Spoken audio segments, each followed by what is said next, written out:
Великотърновската публика първа имаше честа да посрещне голямата звезда на етнопоп музиката. Зад името Ищар се крие 46-годишната Естер Зак, родена в Израел, чиито вени тече египетска, мароканска и испанска кръв. Ети живее в Париж, но говори не само френски, а арабски, иврит, английски, испански и пее на всички тези езици плюс български. Заедно с нея се движи автобус с бенд и цялата техника.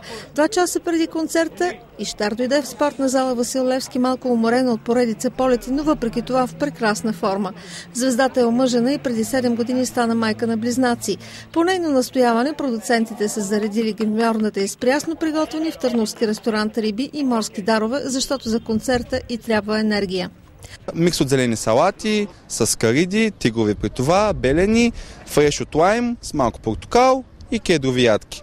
За предястие пълнен калмар с зеленчукова плънка. Какво ви говори този избор за певицата? Знае какво да яде от една страна и другото, което стриктно спазва протеините, също така мазнините, защото каквото да си говорим, калмарите и скаридите са най-богатите неща на протеини.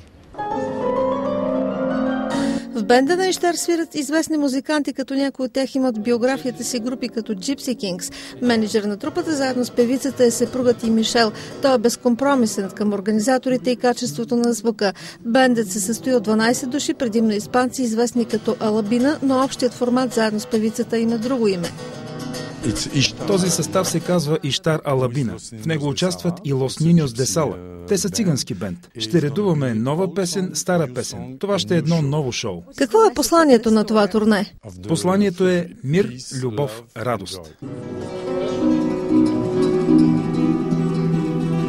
Песента "Облачеле бяло" е част от новия албум на Ищар 7. Изненадата в концерта на звездата беше първото и съвместно изпълнение заедно с тревненския женски хор Еуфоника, който звучи в тази балада.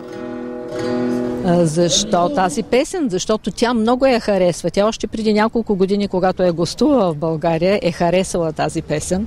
Изключително влюбила се. И я включва в репертуара си, дори не записана в новия й диск. Не се притесняваме, а напротив, ние се радваме, че ще пеем с нея, ще музицираме.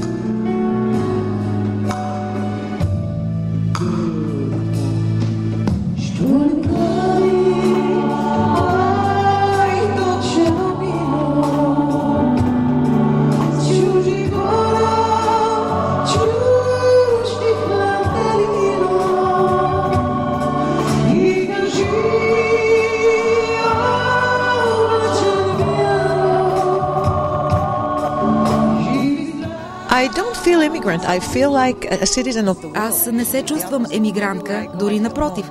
Мога да кажа, че съм станала гражданка на света. Където и да ида, все съм си у дома.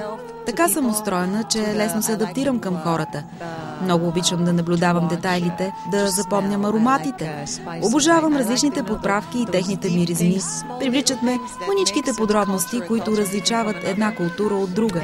На какво мирише България? О, България ухае на слънце. Аз много обичам и кашкавал, но познавам вкуса на българския кашкавал още от дете. Знаете ли, моят дом е тук, в моето тяло, и аз го нося навсякъде. Ищар наскоро подкрепи кампания за възстановяването на манастира на Свети Пантелеймон край Велики Преслав. Отец Николай от Светата обител подари на певицата икона на Свети Теодор Стратилат.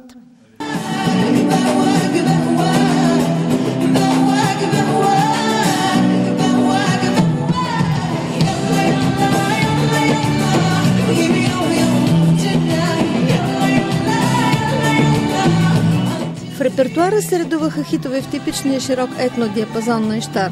От вечната българска емигрантска балада "Облачеле бяло" до пламените фламенко китари на колегите от Лос Ниньос де Сала и Gypsy Kings до екзотичните арабски ритми.